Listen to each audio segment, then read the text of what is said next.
एक दिन बादशाह की बेटी रास्ता भूल गई, जंगल में आई सहेलियों के साथ, बॉडीगार्ड भी साथ थे पर रास्ता भूल गई। खोती खोती शाम हो गई, ऐसी खोई कि जब रात गहरी हो गई तो आके उस नौजवान के पास रुकी और चिल्लाने लगी।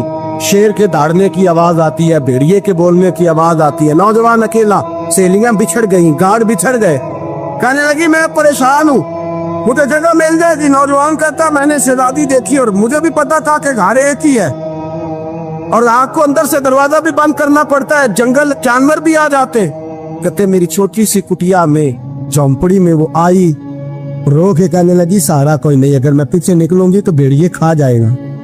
कहते मैंने उसे जगह दे दी। अकेली औरत, चिराग जल रहा है, सबक याद कर रहा हूँ। मेरे नबी पाक ने फरमाया जहां मर्द औरत अकेले हो तीसरा शैतान होता है। और शहजादी, वो बच्चा कहता है सबक याद करता रहा सारी रात। वो बच्ची को कहा सो जा, पर वो कहती है नींद मुझे भी कहाँ आई। ऐसे मौकों पर नींद, सारी रात सबक याद करता। थोड़ी थोड़ी देर के बाद चिराग जलता तो उस पर उंगली रखता, हाथ जलता तो पीछे खींचने, फिर दूसरी उंगली रखता। थोड़ी देर के बाद जलता तो खींचने, हाथ सारा जल गया। सुबह किरणें चमकी तो कहने लगा चल निकल जा, दौड़ जा, बस बड़ा सब्र का इम्तिहान हो गया, चली जा।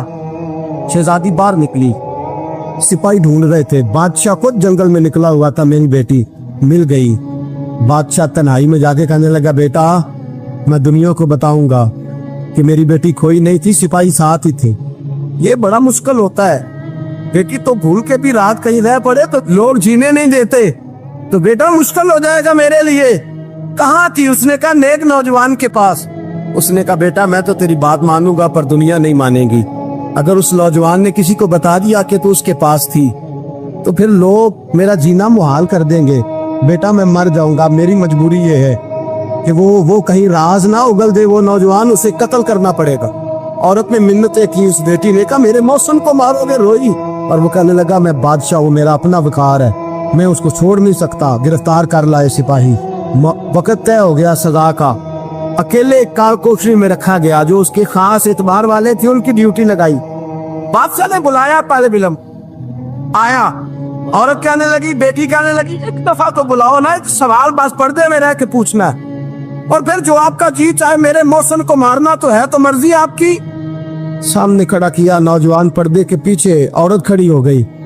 बादशाह बीच बैठ गया। बीबी कहने लगी सारी रात बेदार मैं भी रही, सोया तू भी नहीं।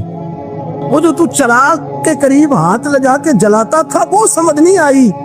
नौजवान रो पड़ा, कहने लगा क्या करूं, मैंने रसूलुल्लाह का दीन पढ़ा है, क्या करूं, मैंने हुजूर का दीन पढ़ा है।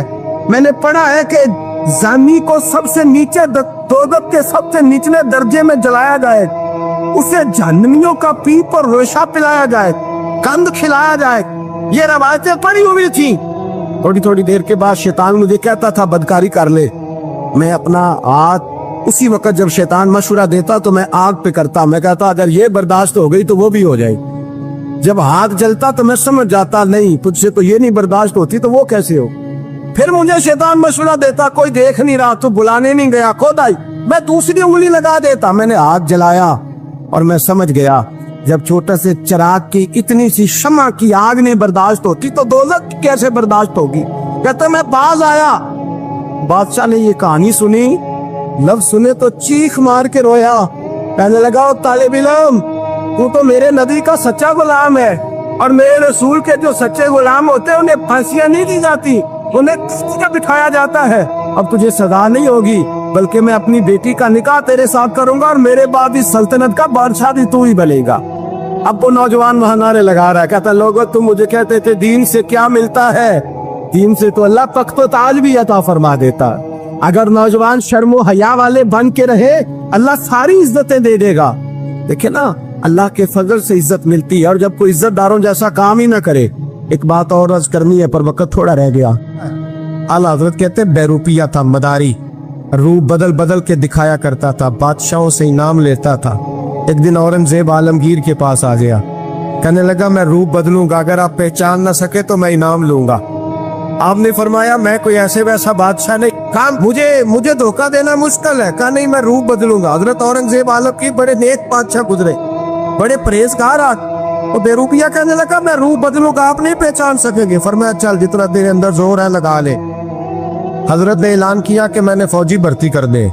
2 ماہ کے بعد ٹیسٹ ہوگا. وہ 2 مہینے دوڑتا رہا, رنگ روپ بناتا رہا. آیا ٹیسٹ دینے, 2-3 سپاہیوں کا امتحان لیا. اس کی باری آئی تو 10 روپے دیے.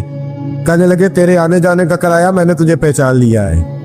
کچھ دنوں کے بعد جانے لگے سفر پر تو بھکاری آ گئے خیرات مانگنے. اس نے بھی سارے منہ پر سیاہی مال لی, کپڑے پھاڑ لیے, سر کے بال مڈا لیے, پگے تک کٹا لی, بدرنگ ہو کے آیا. کس آگے کیا تو حضرت نے 10 روپے ڈالے. کہنے لگے تیرے آنے جانے کا کرایہ میں نے پہچان لیا ہے. کچھ دن گزرے تو ٹیچر کی ضرورت تھی. اس نے منہ سے بڑی کر لی, داڑھی نکلی لگا لی, سر پہ جنا کیپ پہن لی, ایک شیروانی لے لی اور ہاتھ میں چھڑی پکڑ کے آیا. کہنے لگا میں استاد ہوں. 2-4 بندوں کا امتحان لیا. اس کی باری آئی تو 5 روپے دیے, 10 روپے دیے. کا تیرا کرایہ میں نے پہچان لیا. 2 سال گزر گئے. وہ جب بھی آتا حضرت پہچان لیتے. ایک دن سفر پہ جا رہے تھے, بہت بڑا لشکر تھا, جہاد کرنے جا رہے تھے اورنگزیب عالم کی. تو دیکھا ایک پہاڑی ہے, پہاڑی پہ لوگ جا بھی رہے ہیں آ بھی رہے. اورنگزیب عالم کی پوچھنے لگے یہاں کیا ہے. کہنے لگے بابا جی بیٹھے ہیں دعا کرتے ہیں, اللہ کے نیک بندے ہیں. اورنگزیب کہنے لگے یار پرانے لوگ سارے ہی اللہ والوں کو مانتے, یہ بھی مصیبت آئی ہے جتنی نہیں آئی ہے, سارے لوگ ہی مانتے. کہنے لگے ذرا میں دعا نہ کراؤں, بچے کام جا رہا ہوں. اورنگزیب بادشاہ تھے, بادشاہ لوگ نازک مزاج ہوتے ہیں. گھوڑے سے اترے, بڑی مشکل سے پہاڑی پہ چڑھے. اوپر گئے تو لائن لگی ہے, بابا جی غار میں بیٹھے. کہنے لگے میں نے ملنا, میں اورنگزیب ہوں. انہوں نے کہا ہمارا بابا اس طرح کا پیر نہیں کہ امیر آئے تو رنگ اور ہو, غریب آئے تو اور ہو. یہاں اگر ملنا ہے تو لائن میں لگ جاؤ, سب ایک جیسے. اب لائن میں کھڑے ہو گئے. 50 آدمی آگے تھے, کہتے 51واں نمبر تھا. تھک گیا دھوپ میں کھڑا کھڑا. جب میں پہنچا غار کے دہانے تو میں نے بابا جی کے چہرے پہ نظر ڈالی تو بڑا نورانی چہرہ, بڑی خوبصورت لب و لہجہ. میں نے کہا میرے جیسا آدمی بھی پگڑی باندھ لے تو اچھا لگنے لگ جاتا ہے, بڑا خوبصورت انداز. کہتے ہیں میں ان کے پاس اتحیات کی حالت میں بیٹھ گیا. میں نے کہا حضور میں جا رہا ہوں جہاد کرنے, دعا کرنا. بزرگوں نے ہاتھ اٹھائے, اللہ اس کی مدد فرما, دین کو غلبہ عطا فرما, اسے دین کا سچا پکا سپاہی بنا. پھر تھپکی دی, 2-4 نصیحتیں نکال ڈالی. دیکھنا ظلم نہ کرنا, زیادتی نہ کرنا, جب تم جیت کر نہ کرنا, غرور نہ کرنا. نصیحتیں بھی کر دی. کہتے اب جب میں اٹھا تو 2-4 دینار بطور نذرانہ مسلح کے نیچے رکھے, اور الٹے قدم جب میں غار سے اترا انہوں نے رومال جھاڑا اور اٹھ کے کھڑے ہو گئے. کہنے لگے آج نہیں تو نے پہچانا, آج نہیں تو نے پہچانا, میرا انعام بنتا ہے, آج نہیں پہچانا, لا پیسے. اورنگزیب کہنے لگا یار تو نے حد کر دی, کہاں چڑھا کہاں کھڑا رہا, دھوپ میں تھک گیا, کمال کر دی بھائی تو نے. پتا تو کیا لے گا, پکتے جلدی بتا, وہ کتنے لوگ پیچھے دھوپ میں کھڑے ہیں, لشکر سارا کھڑا ہے, کیا لے گا. اس نے کہا سب سے قیمتی ہیرے وہ ہے جو تیرے سر کے تاج میں لگے ہوئے, مجھے تیرا تاج چاہیے. او بھائیو سننا اور یاد رکھنا, میرے اعلیٰ حضرت کہتے ہیں بادشاہ نے سر کے اوپر سے تاج اتارا, بہروپیے کے قدموں میں رکھا اور کہنے لگے یہ لے, اور یہ تو تیرا مانگنے پر میں نے دیا ہے نا, میں واپس آتا ہوں تو آنا میں اپنی مرضی سے بھی تجھے دوں گا. تو نے اورنگزیب جیسے بندے کو دھوکہ دیا, آنا میں اس وقت بھی دوں گا. وہ دیکھ بس بات ختم ہو گئی, حد ہو گئی. دیکھ کر کہتے ہیں جب میں پلٹا نا واپس, بہروپیے نے آواز دی بادشاہ ٹھہر جا. تو میں نے پلٹ کے دیکھا تو کہنے لگے یہ اپنا تاج لے جا, اٹھا اور لے جا. میں نے کہا 2 سال بیت گئے تجھے محنت کرتے, آج قابو آیا تو لے جاؤ. کہنے لگا لے جا, مسئلہ سمجھ میں آ گیا. میں نے کہا مجھے بھی تو سمجھانا. کہتے وہ پھوٹ پھوٹ کے رویا, اس کی آنکھیں برس پڑی, سیلاب کی طرح آنسو بہہ نکلے, تڑپا اور رو کے کہنے لگا بادشاہ میں نے جھوٹ موٹ رسول اللہ کی غلامی اختیار کی تھی, جھوٹ موٹ کی داڑھی, جھوٹ موٹ کی پگڑی, جھوٹ موٹ کا فقر, میں نے جھوٹ موٹ نبی پاک کا لباس پہنا ہے, تو تیرے جیسے بادشاہوں کے تاج میرے قدموں میں آ گئے ہیں. اگر میں سچ مچ رسول اللہ کا غلام بنوں گا تو اللہ کیا کچھ عطا فرمائے, اللہ کتنی نعمتوں سے نوازے. میرے اعلیٰ کیا فرماتے ہیں, اعلیٰ حضرت فرماتے ہیں فرشتے بھی کرتے ہیں تعظیم میری. کون جی؟ اللہ. ایسا عقیدہ بھی کم ملے گا جو بریلی کے امام کا عقیدہ ہے, ایسا بھی کم. کہتے ہیں فرشتے بھی کرتے ہیں تعظیم میری. کیوں؟ فرمانے لگے فدا ہو کے ان پر یہ عزت ملی.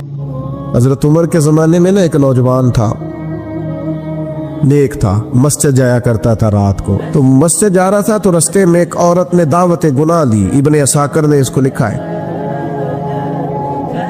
तो नौजवान था, ख्वाहिशात थी, कुछ तबीयत माइल हो गई। अभी उधर जा ही रहा था कि किसी ने आयत पढ़ दी, वाली मन खाफ मकाम रब्बी जन्नतान, जो रब के सामने खड़े होने से डरेगा अल्लाह 2 जन्नतें देगा। वाकई डर गया वो, वाकई डर गया, इतना डरा कि बेहोश होके गिर पड़ा। बीमारी से लोग बेहोश होते हैं, पैसे डूब गए बेहोश होते हैं, बच्चे के गम में बेहोश होते हैं। सच बताओ, कभी खौफे खुदा से भी बेहोश होता कोई देखा है? हमारे यहाँ तो रोजमर्रा ही नहीं है भाई। और बड़ी बातें हैं बेहोश होने की, डरने की, गश खाने की। बेहोश होके गिर पड़ा। बूढ़े बाप को किसी ने बताया बच्चा बेहोश पड़ा है, उठा के घर लाए। घर ला के कहा बेटा क्या हुआ? नौजवान है, चढ़ती जवानी है, पर पाकीज़ा बड़ी है। कहने लगा अब्बा जी गुनाह की तरफ चला गया था, पर मैंने आयत सुन ली, जो अल्लाह के सामने खड़े होने से डरेगा रब 2 जन्नतें देगा। मैं डर गया था, रब वाकई 2 जन्नतें देगा। बाप रो पड़े, अब्बा जी की आंखों में आंसू आए और कहा पुत्र अल्लाह बड़ा मेहरबान है, उसके वादे सच्चे हैं, वाकई 2 जन्नतें देगा। उसने फिर एक चीख मारी और इस तरह की मारी कि उसकी रूह ही परवाज कर गई, रूह ही परवाज कर। कुश्तगाने खंजरे तस्लीम रा, इश्क की खंजर से कत्ल हो गए लोग। सुबह हजरत उमर को पता चला कि उन्होंने तो रात जनाजा भी पढ़ दिया, तदफीन भी कर दी। जनाब उमर फरमाने लगे इतना नेक नौजवान खौफे खुदा से दुनिया से चला गया, मुझे क्यों नहीं बुलाया, मैं जनाजा पढ़ता। फारूक आजम फरमा रहे हैं मेरा शौक था मैं उसका जनाजा पढ़ता। कहा हुजूर आपको तकलीफ नहीं दी? फरमाया बताओ